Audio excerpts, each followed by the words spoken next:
암과 싸우지 말고 친구가 되라. 암을 이겨낸 전 서울대 병원장 한만청 박사의 유쾌한 암 치료론. 한만청 지음. 시그니처 출판. 왜 벌써 절망하는가? 암에 걸렸다고 다 죽지 않는다. 그 어떤 순간에도 절대 포기하지 마라. 생물계에서는 어떠한 일도 일어날 수 있다. 암이란 한마디로 말해 내 몸을 이루고 있던 세포가 어느 날 갑자기 미쳐서 돌연변이를 일으킨 것인데 녀석이 무슨 짓을 할지는 아무도 알 수 없다. 언제 어디로 튈지 모르는 럭비공 같은 존재인 셈인데 오히려 이 점이 희망을 갖게 만드는 것이다. 그것이 바로 견디기 어렵더라도 끝까지 치료를 포기하지 말아야 할 명확한 이유이기도 하다. 잊지 말자. 당신도 단 1% 안에 드는 생존자가 될 수 있다. 암. 여기에 답이 있다. 먼저 암 박사가 되자. 수치는 숫자일 뿐이다. 수치에 일희일비하지 말자. 거리를 두고 차분히 사귀자. 암은 언젠가는 돌려보낼 수 있는 친구라고 여기자. 어설픈 대체의학을 믿지 말자. 항암식품에 현혹되지 말자. 잡약은 피하자. 헬스클럽 운동 차라리 하지 말자. TV, 신문, 인터넷에 속지 말자. 6대암의 증상과 치료, 예방법. 6대암에 이거 뺄게요. 지은이 소개, 한만청. 1934년생, 서울대 명예교수, 전 서울대 병원장. 서울대 의대를 졸업하고 같은 대학에서 의학 박사 학위를 받았다. 미국 하버드 의대 펠로 3년을 거쳤으며 서울대 의대 교수와 서울대 병원장을 지냈다. 1998년 간암 진단 후 수술로 암덩어리를 성공적으로 제거하지만 곧바로 폐로 전이, 생존율 5%라는 말기암 선고를 받았다. 동료 의사들조차도 비관적인 예견을 할 때 절망하지 않고 기적적으로 암을 퇴치했다. 암을 이겨낸 지 20여 년이 지난 지금도 건강을 유지하며 활발한 강연 활동과 후진 양성에 힘쓰고 있다. 한만청 박사는 암을 친구처럼 대하라고 한다. 암은 벗어나려고 발버둥칠수록 더 깊게 빠져드는 늪과 같아서 오히려 있는 그대로 인정하고 친구로 삼아 잘 달래서 돌려보내겠다는 마음을 가질 때 싸움에서 이길 수 있다고 말한다. 어떻게 그는 살아남았을까? 98년 간암 수술 후 폐로 전이, 생존율 5% 미만에서 살아남은 한만청 박사가 전하는 희망 메시지. 암, 피할 수 없다면 차라리 잘 달래며 끼고 살자. 암과 싸우는 것은 결국 내가 살기 위해서이다. 그러나 어떤 싸움이든 싸움은 분노와 적개심을 유발하고 스스로를 소모시킨다. 암과 꼭 싸워야 하는가? 암을 꼭 싸워야 할 대상으로만 바라봐야 하는가? 암한테 지지 않으려면 암을 적이 아닌 친구로 받아들이겠다는 인식의 전환이 필요하다. 두려움만 해서는 암을 절대로 감당할 수 없다. 암이 강하게 부닥쳐올수록 보드만 안고 달래보자. 그렇게 친구로 만들어 언젠가는 꼭 돌려보내겠다는 마음을 가져보자. 그래서 때가 되면 기분 좋게 돌아가라고 외쳐보자. 1장. 암이란 존재를 다시 봐야 할 이유. 차라리 잘 달래며 끼고 살자. 암이 폐로 전이되어 항암 치료를 받고 있을 때였다. 수술 이후 급작스레 찾아온 전이. 그로 인한 항암 치료는 내 몸을 망가뜨렸다. 다행히 화학요법은 성공적이었다. 그러나 절대 안심할 만한 상황은 아니었다. 언제 상태가 악화될지 몰랐고 그렇게 되면 항암 치료는 또 다른 국면을 맞게 될 터였다. 언제 어떻게 될지 모르는 상황에 대비해 자꾸만 소진되는 체력을 다잡을 필요가 있었다. 닷새 동안 계속되는 화학요법을 끝내고 집으로 돌아온 날 문득 주치의 말이 떠올랐다. 아무리 힘들더라도 조금씩 운동을 하십시오. 힘들다고 가만히 있으면 치료를 견딜 힘을 기를 수가 없습니다. 한평생 의사로 살아온 내가 어찌 그 말뜻을 모르겠는가. 힘들다고 누워만 있다 보면 나중에는 제대로 설 수도 없을 게 뻔했다. 그래서 수술을 받은 직후에도 이를 악물고 병원 계단을 오르내리는 등 조금이라도 몸을 움직이려고 노력했다. 그런데 한 달 간격으로 닷새씩 약물 주사를 맞고 나니 서 있을 힘조차 없었다. 그날도 한참을 방바닥에 앉아 숨을 가다듬은 다음 몸을 일으켜 벽을 짚고 느릿느릿 방 안을 돌기 시작했다. 한 발 한 발 천천히 걸음을 옮겼지만 두 바퀴도 채 돌지 않아 다리가 후들거렸다. 아마 암 환자가 아니고서는 그럴 때 어떤 심정이 드는지 결코 알 수 없을 것이다. 후들거리는 것은 다리가 아니라 바로 내 마음이었다. 난생 처음 맛보는 무력감이었다. 나는 이를 악물고 걸음을 떼었다. 그러나 결국 몇 걸음도 못 가서 털썩 주저앉고 말았다. 아마도 암이라는 존재가 지닌 상상도 못할 위력을 그때 처음 느꼈던 것 같다. 체력을 앗아가고 생명력을 앗아가는 건 표면적인 것에 지나지 않는다. 정말 무서운 것은 암 때문에 시시각각 달라지는 상황들에 환자의 마음을 빼앗긴다는 것이다. 얼마나 그렇게 주저앉았을까? 문득 이런 의문이 들었다. 내가 지금 분노하는 이유가 무엇일까? 한참 마음을 다잡고 힘을 내도 모자랄 판에 주저앉아 분노하고 절망하고 있는 나 자신을 발견한 것이다. 그 다음 찾아든 두 번째 물음. 나는 지금 무엇과 싸우고 있는가? 답은 자명했다. 내 싸움의 대상은 바로 암이다. 분노와 괴로움이 싸움의 결과이고 싸움의 대상이 암이라면 이번에는 왜 암과 싸워야 하는지 물을 차례었다. 암과 싸우는 것은 결국 내가 살기 위해서다. 그러나 어떤 싸움이든 싸움은 분노와 적개심을 유발하고 스스로를 소모시킨다. 그렇다면 굳이 싸워야만 하는가? 암을 꼭 싸워야 할 대상으로만 바라봐야 하는가? 그것은 내 마음속 깊숙한 곳에 남아있는 암에 대한 두려움과 적개심이 빚어낸 결과였다. 두려워하지 않는다면 작은 것 하나하나에 이렇게 마음을 졸여가며 안달할 이유가 없었다. 어느 날 내게 찾아온 악동 같은 친구 암. 병이란 게 무엇인가?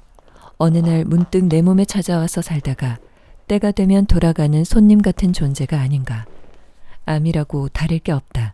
오히려 암은 그냥 스쳐 지나가는 손님이 아닌 친구 같은 존재다. 다른 병과는 달리 애초에 내 몸 안에서 함께 자라다가 뭔가 좀 못마땅한 구석이 있어 내게 반기를 들고 심통을 부리는 악동 같은 친구 말이다. 암이란 내 몸 안에서 착실히 제 몫을 해내던 세포가 어느 날 갑자기 미쳐서 변종이 된 것이다. 아직 원인은 찾지 못했지만 DNA 수준에서 뭔가 못마땅한 구석이 있어 내 몸 안에서 정상적인 세포의 역할을 포기하고 변해버린 것이 다름 아닌 암이다. 마치 영화 헐크에서 얌전한 주인공이 분노를 느낄 때마다 녹색 괴물로 변하듯이 말이다. 그러나 그놈 역시 처음에는 내 몸 안에서 충실히 제 역할을 하던 존재였다. 그래도 지금은 어떻게든 없애야 할 적이라고 할지 모르지만 암은 적으로 돌려 싸운다고 해서 물러날 존재가 아니다. 애초에 내 몸의 일부였기 때문에 내 몸의 약점이 무엇인지 어떻게 하면 힘들지 않고 내 몸을 잠식해 갈 수 있는지 잘 안다. 그런 암을 대상으로 선전포고를 하고 적대시하고 경계하며 아우성치는 건 소모전에 불과하다는 생각이 들었다. 그렇다면 암이란 존재를 다시 바라볼 필요가 있었다. 무조건 싸워 이기겠다는 마음보다는 어떻게든 잘 구슬리고 달래서 되돌려 보내야겠다는 그런 마음가짐 말이다. 그 후로 방안을 돌다가 자괴감에 빠져드는 일 따윈 없었다. 대신 나는 내 나름의 운동 방식을 개발했다. 두 바퀴 돌 수 있으면 그것으로 됐다. 그 다음에는 힘을 더 보태 세 바퀴, 세 바퀴 반, 네 바퀴. 결국 그렇게 해서 10바퀴를 채웠고 곧이어 20바퀴를 돌 수 있게 되었다.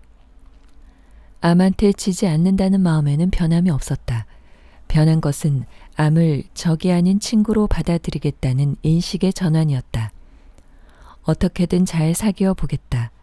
암이 강하게 부닥쳐올수록 보듬어 안고 달래보겠다. 그렇게 친구로 만들어 언젠가는 꼭 돌려보내겠다. 어느 정도 다리에 힘을 붙인 뒤에는 마당을 돌기 시작했다. 처음에는 3바퀴 도는 것이 고작이었지만 점차 횟수를 늘려 나중에는 시간을 따지게 되었다.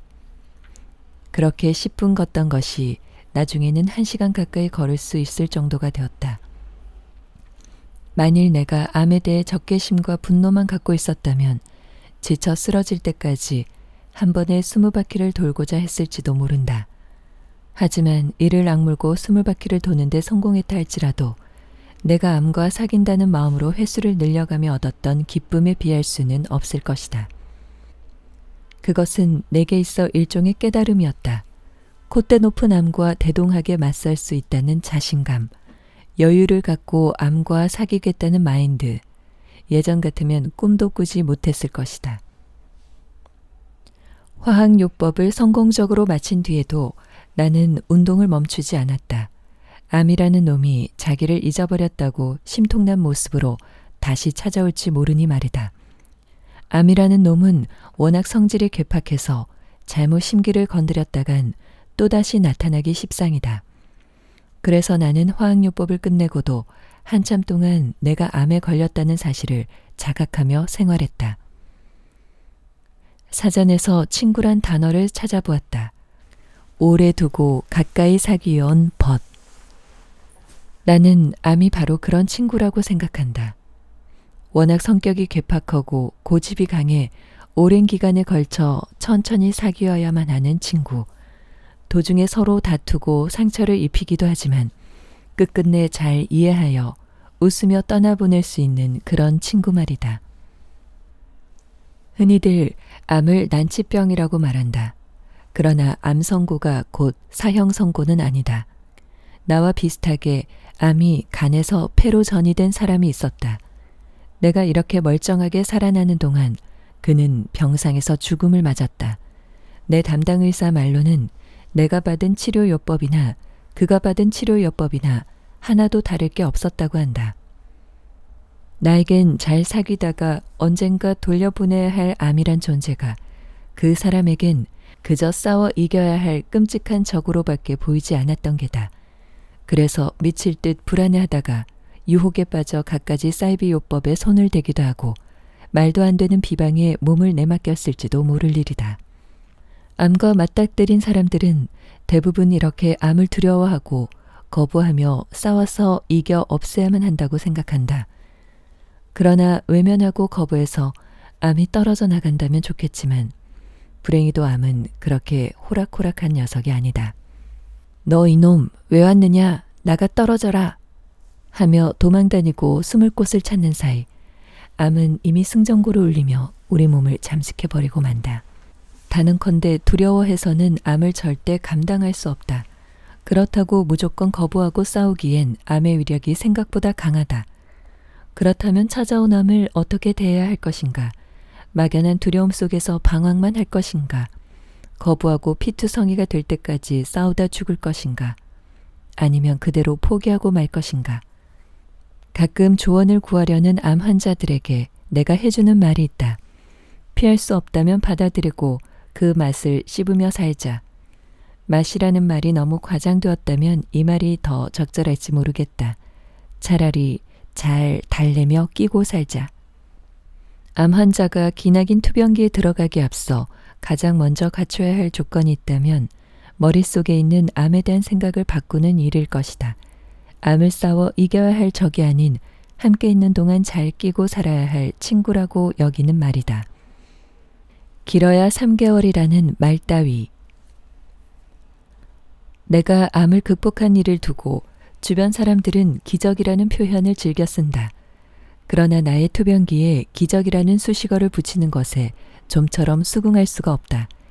기적이란 통상적으로 일어날 수 없는 일을 일컫는 말이기 때문이다. 물론 내가 희박한 가능성 속에서 암을 극복해낸 것은 사실이다. 그러나 나는 내 상태에 대해 정확히 파악하려고는 했어도 그것을 가늠하는 통계 자료에 대해서는 굳이 알려고 하지도 얽매이지도 않았다. 한번 화학치료를 받을 때마다 수차례 반복되는 검사와 그에 따른 각종 수치는 내게 있어 그저 현상학적인 자료에 지나지 않았기 때문이다. 물론 그것이 환자를 치료하는 데 중요한 자료가 된다는 사실에는 의심할 여지가 없다. 환자를 치료하는 의사 입장에서는 그 자료들이 앞으로의 치료 방향을 결정하는 중요한 잣대가 된다. 그러나 그것은 어디까지나 치료를 위한 근거일 뿐 환자의 생명을 저울질하는 잣대는 되지 못한다. 폐암 사기로 치료가 어렵겠습니다. 자궁암 2기로 스스로 항암 치료를 받으면 가능성이 있습니다. 암 통보를 받고 나서 제일 먼저 듣게 되는 것이 바로 병의 기수와 완치 가능성에 대한 이야기다. 의사로부터 이런 말을 전해 들으면 환자들은 대부분 당황하게 마련이다. 암에 대해 잘 알고 있는 상태에서 암을 통보받는 예는 극히 드물기 때문이다. 따라서 환자들은 가장 먼저 듣게 되는 기수와 완치율에 대해 많은 궁금증을 가지고 오해도 많이 하게 된다. 암 환자의 기수는 어떤 의미를 가지는가?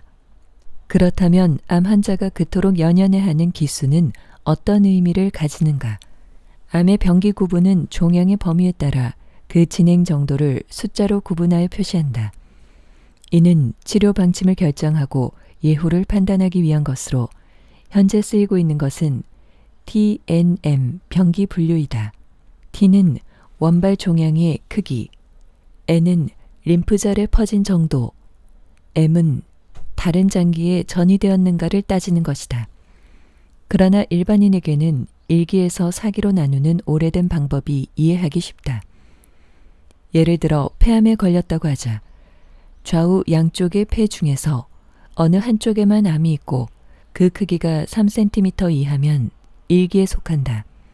암세포가 원발 종양 주위에 림프절에 국소적으로 번지면 2기라고 진단한다. 한 단계 더 나아가 암세포가 림프절뿐만 아니라 쇄골 상부 등 가슴 전체에 퍼져 있으면 3기에 속한다. 이 단계가 지나서 암이 간이나 뇌, 뼈 등 다른 장기로 전이되면 소위 말하는 말기, 즉 4기로 진단한다. 그러나 환자 입장에서는 기수로 구분하기보다는 초기암, 중기암, 진행암 정도로 구분하는 편이 이해하기 쉽다. 기수로 따지자면 초기는 1기에 해당되고 중기는 2, 3기를 말하며 진행암은 4기를 뜻한다. 그렇다면 이런 암기수가 의미하는 바는 무엇일까? 통계학적으로 볼 때 암의 기수는 곧 완치율로 이해된다. 완치율은 암에 따라 차이가 있지만 대략 설명하자면 5년 생존율을 기준으로 1기에서는 90%를 넘나들며 2기에서는 3분의 2, 3기에서는 3분의 1 정도의 가능성을 보인다. 4기는 이미 암이 전신에 전이된 상태이므로 통계학적으로는 완치 가능성을 기대하기가 어렵다. 따라서 완치보다는 생명 연장을 목적으로 치료하는 것이 보통이다. 1기, 2기, 3기, 4기라는 명확한 구분과 그에 따라 두부 자르듯 나뉘는 완치율. 암 환자들은 이 기수와 완치율에 따라 자신의 남은 생명을 저울질한다. 이는 의사도 마찬가지다. 너무도 쉽게 길어야 3개월이라는 말 따위를 한다. 수치에 대한 두려움은 비단 기수나 완치율에 국한된 것이 아니다. 일단 암에 걸리고 나면 무수한 수치로부터 헤어나질 못한다. 검사는 뭐가 그렇게 많고 결과를 나타내는 수치들은 또 뭐가 그렇게 복잡한지. 의사나 간호사 입에서 숫자만 나오면 암 환자의 긴장은 극에 달한다. 하지만 전문적인 지식이 없으니 그저 수치상의 변화에 따라 하루에도 12번씩 천국과 지옥을 오르내린다. 그러나 마음을 가라앉히고 한번 생각해보자. 1기 환자는 열에 9이 살고 4기 환자는 그저 죽을 날만 기다릴 수밖에 없다고 한다면 의학적으로 예외라고 말하는 나 같은 사람들은 어떻게 설명할 것인가? 실력으로 따지자면 어디에 내놔도 빠지지 않는 내 동료, 선후배들조차 사기암에 걸린 나를 보고 죽음을 예견했었다. 아마도 내가 지금처럼 멀쩡히 살아서 건강하게 지낼 거라곤 아무도 예상치 못했을 것이다. 나는 스스로 환자 입장이 되어보고 나서야 그러한 예측과 눈에 보이는 수치들이 얼마나 무의미한 것인지 깨닫게 되었다. 화학 치료를 받으러 병원에 드나들 때 우연히 할머니 한 분을 만나 이야기를 나누게 되었다.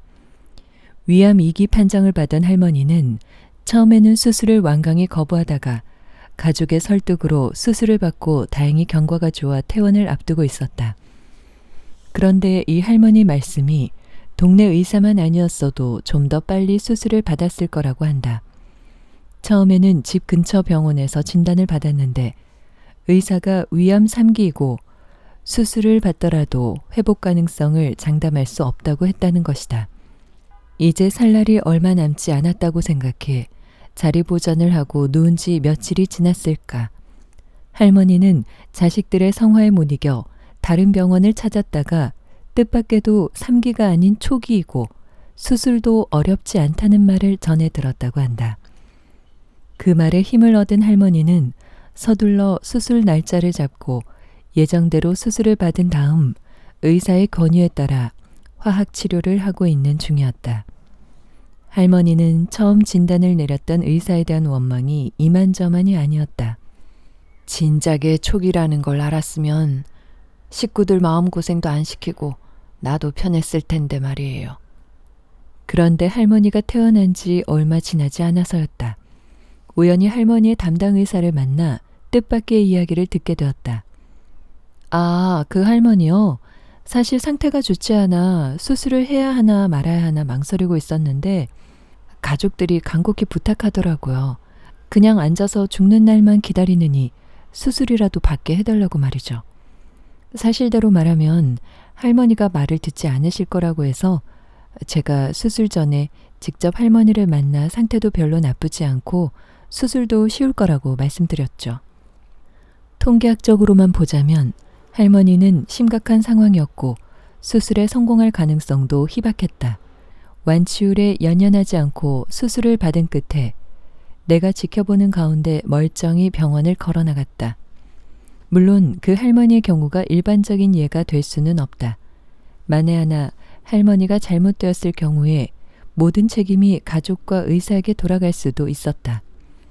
그러나 결국 할머니를 살릴 수 있었던 것은 진단이나 검사에 따른 수치에 절망하지 않은 가족들의 마음가짐이었다. 나의 경우 굳이 병의 결과를 기수로 설명하자면 처음에는 그저 간에서 종괴가 발견됐으니 일기였다고 할 수 있다. 그런데 불과 2개월 만에 갑자기 폐에서 여러 개의 종괴가 발견되었다. 간과는 아무 상관도 없는 폐에서 암이 발견되었으니 기수로 따지자면 4기, 회복 가능성은 5% 이내에 지나지 않았다. 그러나 완치율이 5%라는 것은 수백 명 혹은 수천 명의 환자를 겪어본 의사의 입장에서 내린 결론일 뿐이다. 암에 걸린 당사자 입장에서 볼 때 내가 그 5% 안에 들어가 완치될 수 있는 확률은 반반이다. 결국 아무도 모르는 일이니 말이다. 암에 대한 여러 가지 자료와 검사 수치들은 지금까지의 결과론적인 통계에 지나지 않는다.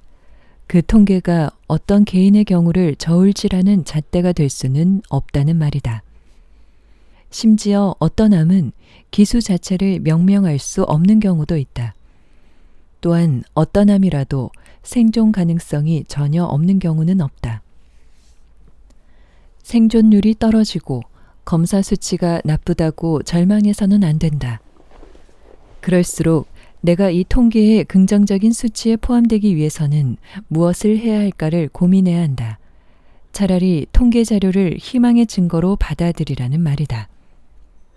나는 암 환자에게 누가 어떠한 자료를 제시하더라도 나는 단 1%의 생존자로 계산될 것이라는 확신을 가지라고 말하고 싶다.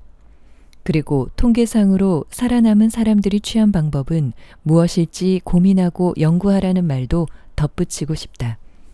수치로부터 자유로워질 수 있을 때 비로소 흔들리지 않는 희망과 의지, 그리고 암을 돌려보낼 수 있는 힘을 얻을 수 있을 것이다.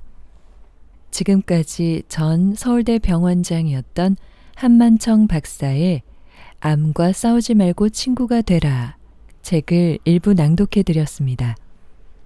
최근에 암을 진단받으셨나요? 암을 진단받으면 가장 많이 생각하는 게 기수인데요. 이 책을 보면 기수가 그렇게 크게 중요하지는 않는 것 같다는 생각이 듭니다. 물론 의사들은 수치에 의한 마치 공식 같은 말씀만 하시잖아요. 이 책을 보면 암의 기수를 걱정하지 않아도 될 이유가 곳곳에 숨어 있습니다. 최근에 암을 판정받으신 분들이 있으시다면 이 책을 구입하셔서 읽어보는 것도 좋을 것 같습니다. 작가는 이렇게 말하고 있어요. 암 치료의 답은 증거 중심의 의학이라고요.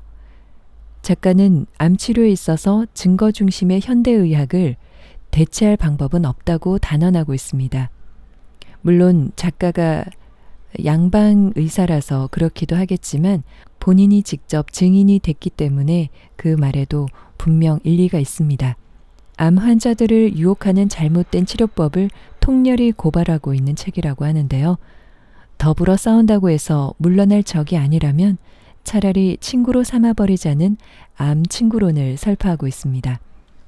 암은 벗어나려고 발버둥 칠수록 더 깊게 빠져드는 늪과 같아서 오히려 암을 있는 그대로 인정하고 친구로 삼아 잘 달래서 돌려보내겠다는 마음을 가질 때 암과의 싸움에서 이길 수 있다는 것입니다.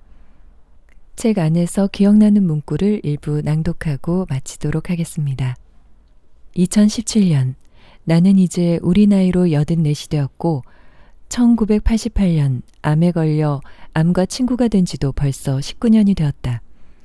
보통 암에 걸린 후 5년 동안 생존한 경우 완치 판정을 받는데 이제는 암 환자나 암 생존자라는 말이 어색할 만큼 긴 시간이다. 하지만 나는 알고 있다.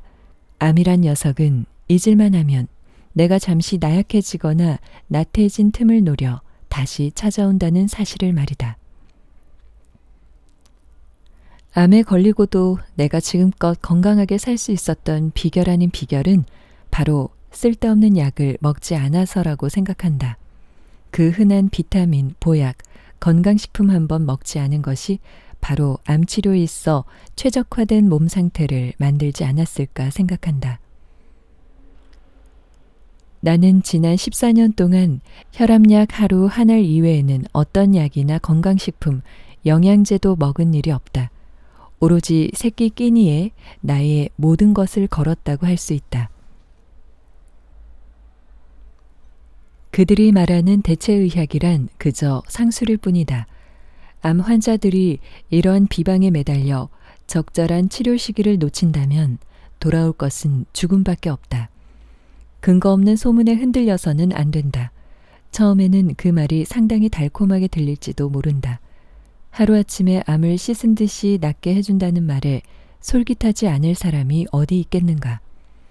하지만 그 말에 현혹되어 치료를 포기하거나 우선순위를 바꿀 경우 그에 따른 책임은 본인이 져야 한다. 검증되지 않은 방법이니만큼 그에 따른 부작용이나 폐해가 생겨도 대안이 없다는 말이다. 암 환자들이 흔히 저지르는 잘못 중에 하나가 암에 걸리면 특별한 음식이나 치료 보조제가 필요하다고 생각하는 것이다. 그러나 따지고 보면 암 환자를 위한 항암식품이나 특효 음식이라는 것 자체가 허상에 지나지 않는다. 덩샤오핑의 주치의가 말했던 것처럼 밥이 보약인 것이다. 암 환자에게 필요한 것은 그저 하루 세 끼 꼬박꼬박 챙겨 먹는 것, 그 이상도 그 이하도 아니라는 말이다. 암에 걸리게 하는 위험 요소, 즉 바람인자는 하나같이 우리가 살아가는 일상적인 삶의 상식선 밖에 있는 것들이다. 이를 바꿔 말하면 건전하게 사는 것이 곧 암 예방의 지름길이라는 말도 된다. 평범하고 바람직한 삶을 살면 그것만으로도 바람인자로부터 멀어질 수 있다. 각자의 삶을 가만히 돌아보면 앞서 얘기한 것들이 아니더라도 암을 불러일으킬 만한 소지가 있는 것들이 눈에 띌 것이다. 일단 그런 요소들을 찾자. 머릿속에 무언가가 떠오르면 그것이 곧 바람인자다. 그것은 개인마다 다를 수도 있다. 개인에게 찾아가는 암이 제각각이든 말이다. 스스로 바람인자를 찾아내 최소한 그것만은 피해가는 것이 암을 예방하는 지름길이다. 암 환자에게는 견딜 수 없을 만큼의 외로움과 절망이 시시때때로 찾아든다. 차라리 죽여달라고 말하고 싶을 정도로 고통스러운 순간도 있다. 아무것도 들리지 않고 보이지 않는 어둠 속에 있을 때면 가만히 고개를 들고 주변을 찬찬히 살펴보자. 아주 가까운 곳에서 그런 나를 지켜보며 눈물조차 마음대로 흘리지 못하고 가슴 아파하는 가족이 있을 것이다. 그들이 바로 내가 암을 돌려보낼 수 있도록 마지막까지 힘을 주는 사람들이라는 사실을 잊지 말자. 암 환자에게는 내가 아닌 우리가 있을 뿐이다. 그것을 깨닫게 될 때 미처 알지 못했던 생의 또 다른 기쁨을 맛볼 수 있을 것이다. 암이 찾아든 것은 내가 어쩔 수 있는 일이 아닌 것이다. 내 힘으로 막을 수 있는 일도 아니고 피할 수 있는 일도 아니다. 내가 할 수 있는 일은 받을 수 있는 모든 치료를 열심히 받는 것, 그리고 가능한 잘 먹고 조금이라도 움직이는 것이었다. 그것이 지금 내가 할 수 있는 최선의 일이고 유일한 일이었다. 나는 암과 친구로 지내는 것과 동시에 이미 죽음과도 친구로 지낼 마음의 준비를 해야 했다. 그러나 조금은 아이러니하게도 나는 암과는 이미 친구가 되었지만 죽음과는 아직 친구가 되지 못했다. 죽음이란 그런 것이다. 세상 그 어떤 방법으로도 거스를 수 없는 운명 같은 것이면서도 친구처럼 받아들이기 어려운 것. 병이 들었거나 건강하거나 늙었거나 젊었거나 이것은 우리 모두에게 동일하며 공평하다. 나는 내 삶의 그 긴 여정이 활기차고 점잖기를 희망한다. 특히나 죽음을 향해 점차 가까워질수록 내가 내딛는 발자국이 더욱 점잖고 인간적인 품위를 잃지 않기를 간절히 소망한다. 가볍게 책 읽기였습니다. 오늘도 건강한 하루 보내세요. 고맙습니다.